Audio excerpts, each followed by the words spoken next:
Hello everybody, today we'll be doing the problem called Apple Stocks. We can find it here on Interview Cake.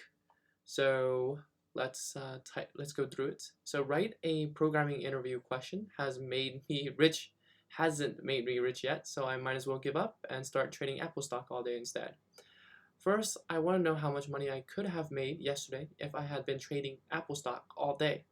So I grabbed Apple stock prices from yesterday and put them in an array called stock prices where the indices are the time in minutes past trading open time, which it was 9:30 a.m. local time, and the values are the price in US dollars of one share of Apple stock at that time. So if the stock costs $500 at 10:30, that means stock price 60 equals 500.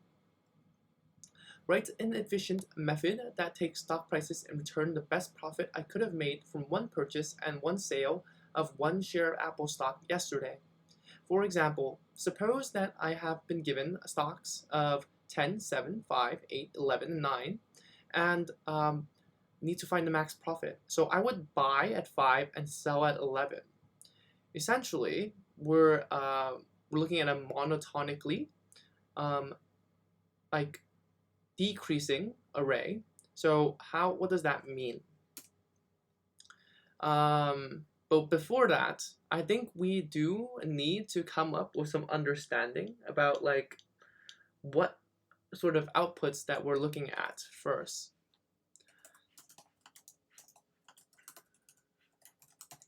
So we're looking at 10, 7, 5, 8, 11, and 9. That's their first input. And our output is going to be 6 because 11 minus 5.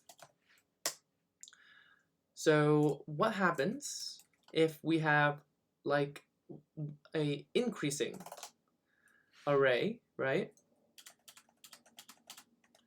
That means the output is 0 because there's at no time where a item can be sold for wait, actually, you answer 6 here. My bad. So it was actually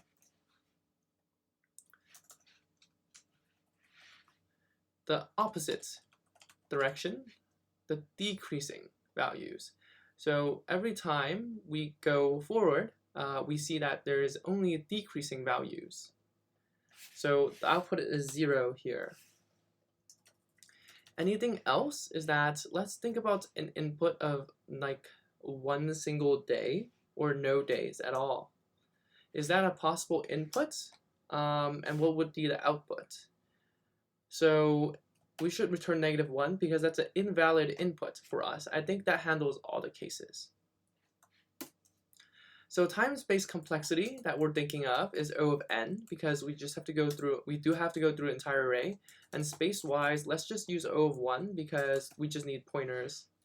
Another way to do this is to use O of n by getting the monotonically decreasing array, but we don't need a monotonically decreasing array because we don't need to keep that information. We just need a single piece of information, and that is what was the minimum value that we have seen until this time, and what is the value now. If the value now is lower, then that is the new minimum, and if it's higher, let's see if we can sell that for more. So match, we're going to do a loop, and plan is seek for minimum value and difference, max difference. As we progress through the stock prices, if lower value, set new min, and if larger difference, set max difference.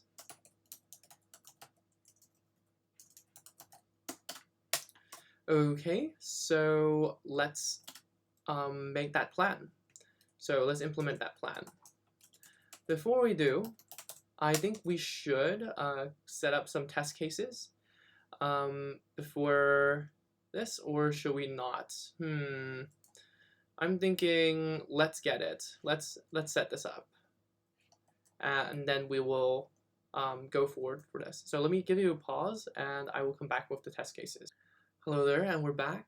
So we have our tests that we wanted to run, and we're ready to start creating our function.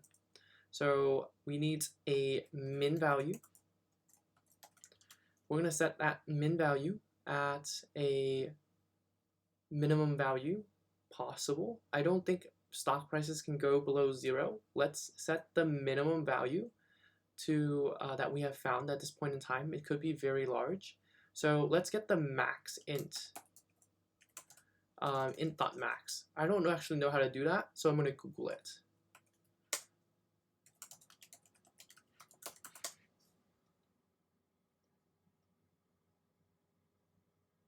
Well, apparently integer has no max size, and so what we can do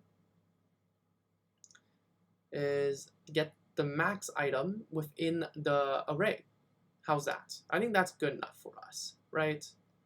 So, but this is going to slow us down because it has to go through the entire array to find the maximum value, which is unfortunate.